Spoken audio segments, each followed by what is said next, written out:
तो आदाब, नमस्कार, गुड इवनिंग, सत श्री अकाल। एक बार फिर आप तमाम लोगों का स्वागत है क्राइम तक की कहानी के इस एपिसोड में। उम्मीद है पूरी फैमिली अच्छी होगी, अपना और अपनों का ख्याल रख रही होगी। आज की कहानी सुनाऊं उससे पहले एक बेहद अफसोसनाक वारदात आपके सामने बताना चाहता हूँ।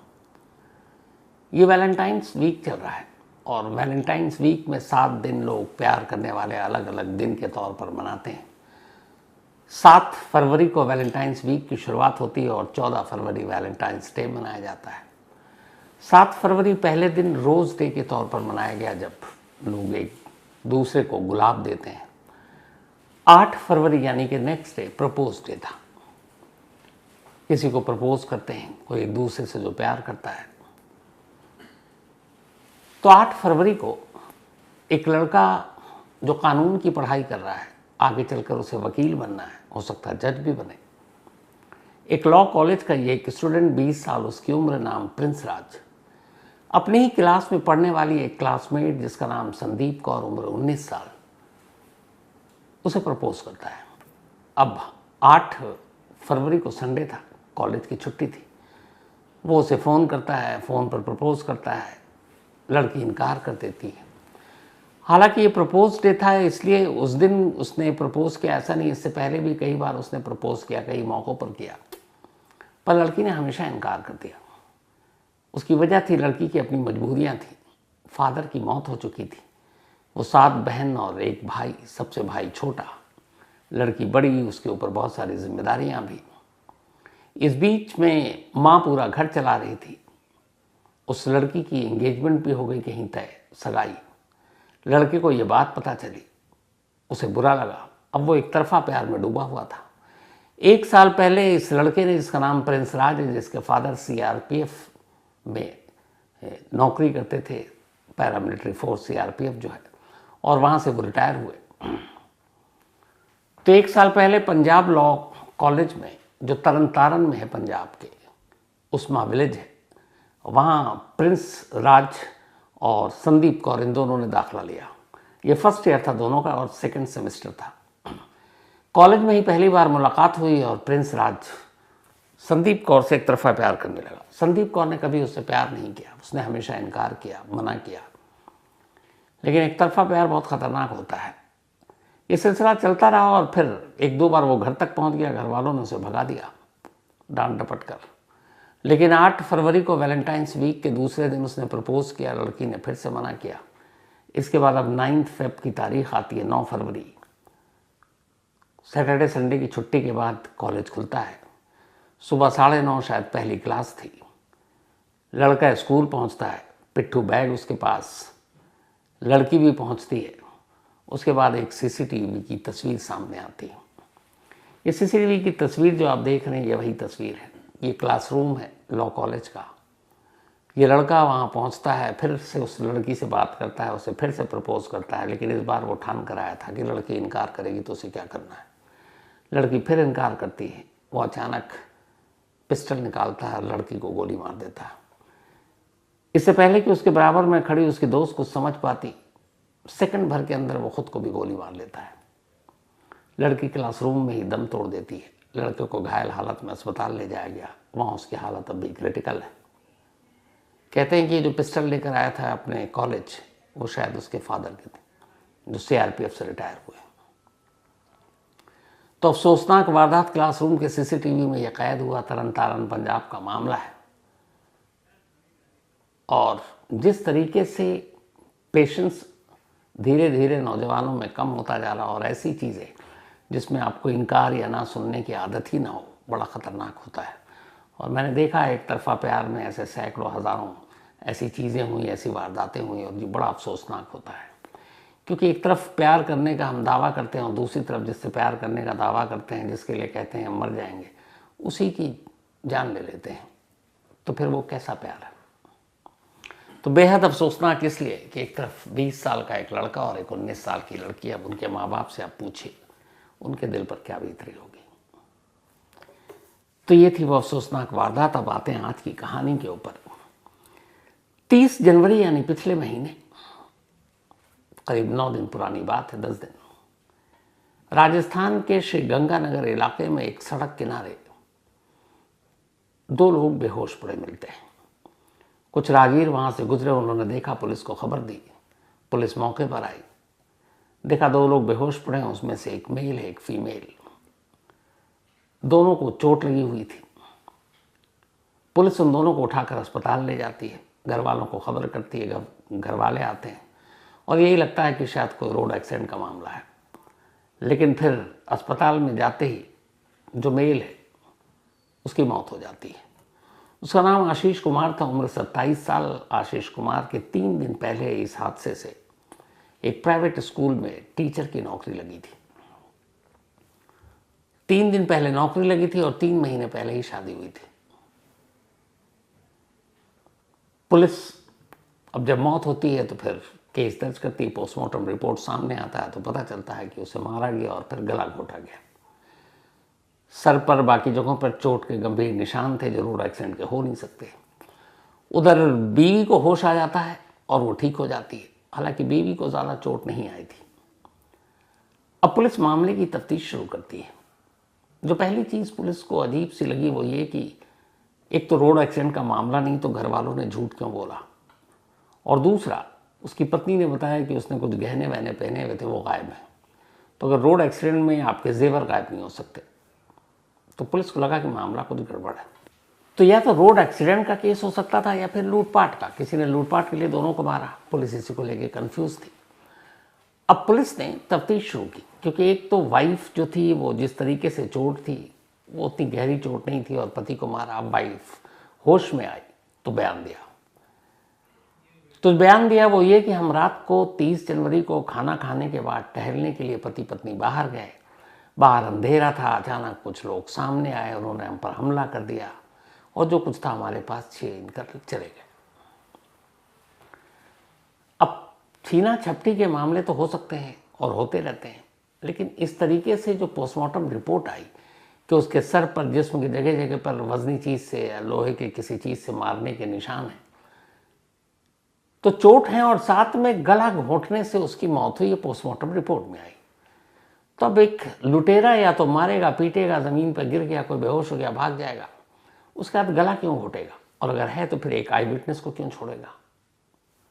यहीं से पुलिस के कान खड़े हुए। पुलिस ने तफ्तीश करनी शुरू की। जब तफ्तीश शुरू की तो पूरी कहानी कुछ यूं आई। श्रीगंगानगर में एक परिवार रहता था जिसकी एक बेटी, जिसका नाम अंजलि, उम्र 23 साल। अंजलि ने कॉलेज से पास आउट किया, ग्रेजुएशन क्लियर किया और गांव में ही रहती थी। वहीं इसी जगह से करीब 250 किलोमीटर दूर एक लड़का जिसका नाम आशीष कुमार, उम्र 27 साल, उसे उसके चाचा चाची ने गोद लिया था क्योंकि उनको कोई औलाद नहीं थी। तो आशीष कुमार पला बड़ा, फिर उसने एमएससी किया, टीचर बनना चाहता था। 3 महीने पहले आशीष का रिश्ता अंजलि से तय होता है। अब ये दोनों दूर के रिश्ते में भी आते थे। जो चाचा चाची थे जिन्होंने गोद लिया था आशीष को, उसमें से जो चाची थी वो अंजलि की दूर की रिश्तेदार लगती थी। तो चाची ने कहा कि हमारे रिश्तेदार अंजलि को देखा हुआ है, इससे बेहतर क्या होगा रिश्ता। उन्होंने रिश्ता तय किया। अंजलि के घर वाले भी मान गए और अंजलि और आशीष की 3 महीने पहले शादी कर दी। अब शादी करने के बाद अंजलि श्रीगंगानगर से 250 किलोमीटर दूर आशीष के घर यानी अपने ससुराल पहुंच गई। लेकिन ससुराल में उसका मन नहीं लग रहा था। वो बार बार किसी बहाने से अपने मायके चले गए, आए फिर चले जाए, फिर आए। आशीष को भी अजीब लगा।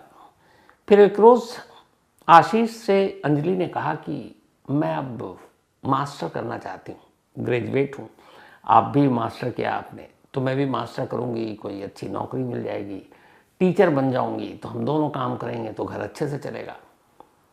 तो आशीष ने कहा ठीक है, तुम मास्टर करो, यहीं से कर लो जहाँ से मैंने किया। उसने कहा नहीं, मैं अपने मायके से करना चाहती हूँ, श्रीगंगानगर। अब श्रीगंगानगर के कॉलेज में एडमिशन लेने का मतलब था कि अंजलि अपने मायके में रहेगी और आशीष जिससे 3 महीने पहले शादी हुई वो अपने घर में।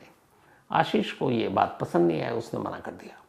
उसने कहा अगर तुम्हें पढ़ाई लिखाई करनी है तो तुम यहीं रहकर करो, यहीं मैं तुम्हारा एडमिशन करा दूंगा। लेकिन अंजलि मानी नहीं। फिर जनवरी एंड में अंजलि ने आशीष से कहा कि चलो मायके चलते हैं, मुझे घर की बड़ी याद आ रही है। आशीष अपनी नई नई दुल्हन से बहुत प्यार करता था, उसकी खुशी के लिए उसने कहा चलो। छुट्टियाँ हैं 1-2 दिन की, वहाँ होकर आते हैं। आशीष अपनी पत्नी की खुशी के लिए श्री गंगानगर आ गया अपने ससुराल। ससुराल में उसकी अच्छी खासी आवभगत हुई। 30 जनवरी को अचानक खाना खाने के बाद रात का अंजलि उससे कहती है कि थोड़ा बाहर टहल कर आते हैं। आशीष ने कहा चलो। अब वो दोनों बाहर टहलने जाते हैं। अचानक 3 लड़के उन दोनों पर हमला करते हैं, लेकिन मेन टारगेट था आशीष। आशीष को वो मारते हैं। आशीष बेहोश होकर गिर पड़ता है। फिर उनमें से एक देखता है कि सांसें चल रही हैं, वो मफलर से उसका गला घोंट देता है। अंजलि वहीं पर है, बिल्कुल ठीक ठाक। उसे किसी ने अब तक कोई चोट नहीं पहुंचा है। वो अपने पति को मरते हुए देख रही है लाइव, और वो पूछ भी रही है कातिल से कि चेक करो सांसें अभी भी हैं या नहीं है। फिर वो कहता है कि पता नहीं बेहोश हो गया, जिंदा है या बेहोश पता नहीं। तो कहती है कि फिर इसका गला घोट दो, और उनमें से एक उसका गला घोटता है। जब इन लोगों को यकीन हो जाता है कि अब वो मर चुका है, तब अंजलि अपने गहने खुद उतार कर उनमें से एक के हाथ में देती है और कहती है मुझे भी मारो। प्लान पहले से था। अंजलि को भी मारते हैं, फिर धक्का देकर गिरा देते हैं। अंजलि को कुछ चोट के निशान आते हैं और अंजलि वहीं गिर जाती है। फिर इसके बाद उन्हीं में से कोई एक किसी राहगीर को ज़ोर से आवाज़ देता है यहाँ कुछ हो गया, और तीनों भाग जाते हैं। फिर राहगीर आता है, पुलिस को बताता है, पुलिस आती है और ले जाती है। वो कहानी आपको शुरू में बताया। तो ये थी पूरी कहानी। अब सवाल ये है कि एक पत्नी जिसकी सिर्फ 3 महीने पहले शादी हुई, उसी ने अपने पति को क्यों मरवाया, और वो कौन थे 3 लड़के। तो कहानी ये थी कि जब अंजलि कॉलेज में पहुंची तो संजय नाम के एक लड़के से उसे प्यार हो गया, और ये संजय कोई और नहीं बल्कि उसी के का एक दूर का रिश्तेदार था। बचपन से दोनों साथ ही रहे थे, एक ही गांव में थोड़ी दूरी पर घर था। संजय का अक्सर आना जाना था और एक दूसरे के रिश्तेदार भी थे। तो इन दोनों का मिलना जुलना किसी रिश्तेदार को खटकता भी नहीं था, क्योंकि एक दूसरे के रिलेटिव थे। फिर इत्तेफाक से दोनों एक ही कॉलेज में गए, वहाँ इनका प्यार और भी परवान चढ़ा। और अंजलि और संजय का ये रिश्ता उनके घर वालों को ही मालूम था धीरे धीरे, लेकिन चूंकि रिश्ते में था शादी कर नहीं सकते थे। अब इसके बाद अचानक चाची की तरफ से रिश्ता आया। अंजलि के घर वाले तैयार हो गए क्योंकि लड़का अच्छा था। अंजलि शादी के लिए तैयार नहीं थी, लेकिन उसे यह भी पता था कि संजय के साथ शादी होनी नहीं है, तो क्या करे। तब अंजलि का दिमाग चला। उसने कहा कुछ ऐसा करूं कि एक तीर से कई शिकार हो जाए। उसने कहा ठीक है, आशीष से शादी करते हैं। शादी के बाद अगर पहला तो यह है कि ठीक है, वो अगर पढ़ने लिखने देगा तो मायके में रहेंगे, यहाँ संजय से मुलाकात होती रहेगी। इसीलिए शादी के बाद जब वो ससुराल गई तो बार बार मायके आती थी, क्योंकि संजय से मिलना होता था उसे। लेकिन जब आशीष ने मना कर दिया कि मास्टर तुम यहीं से करोगे, अपने गांव से नहीं, घर से नहीं, तब उसने संजय को फ़ोन किया अपने ससुराल से। उसने कहा देखो ये मुझे पढ़ने के लिए वहाँ भेजेंगे नहीं और हमारे बीच में रुकावट है। तो अब वक्त आ गया है जब आशीष को ही रास्ते से हटा दिया जाए। इधर संजय को भी आधी बात बताई है। संजय को भी इधर गुस्सा कि पूरा प्लान धरा का धरा रह गया। वो मास्टर करने आती तो 2 साल यहाँ रहती, फिर बाकी का बाद में देखते। फिर अचानक एक रोज़ बहाना करके अंजलि अपने मायके आती है, संजय से मिलती है और बताती है पूरी बात। उसके बाद कहती है कि वैसे चलेगा नहीं, अब आशीष को रास्ते से हटाना ज़रूरी है। फिर वो उसे बताती है कि मैं उसे बहाने से लेकर अपने साथ लाऊंगी और एक रात उसको मैं बाहर टहलाने के लिए ले जाऊंगी, और उसके घर से दूर एक छोटे सड़क है जहाँ सुनसान रास्ता है, वहाँ पर तो तुम वहीं मिलना। सब कुछ प्लान था। 30 जनवरी को ये घर से निकलने से पहले संजय को फ़ोन कर देती। संजय अपने साथ 2 लड़के रोहित और बादल, इन दोनों को लेकर एक झाड़ी में छुपा होता है। ये दोनों जैसे ही पहुंचते हैं, वो देख रहे होते हैं, अचानक हमला कर देते हैं। आशीष कुमार की मौत के बाद असल खेल खेलना था अंजलि को।